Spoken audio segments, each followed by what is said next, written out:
একটি গাধা ভারী একটি লবণের বোঝা পিঠে নিয়ে একটি নদীর পাশ দিয়ে হেঁটে যাচ্ছিল।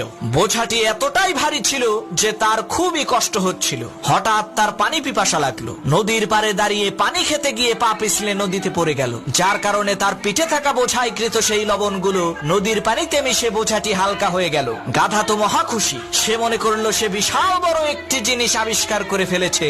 সে ভেবেছিল নদীর পানিতে নামলেই মনে হয় বোঝা হালকা হয়ে যায়। পরের দিন সেই গাধাটি বড় একটি তুলার বোঝা পিঠে নিয়ে ক্লান্ত হয়ে গেল। পথিমধ্যে একটি নদী দেখে সে খুবই খুশি হলো। হোঁচট খাওয়ার ভান করে সে নদীর পানিতে বসে পড়লো। এতে করে সেই গাধার পিঠে থাকা তুলার বোঝাটি নদীর পানিতে ভিজে আরো ভারী হয়ে গেল, যার কারণে সেই গাধাটি আর উঠে দাঁড়াতে পারলো না।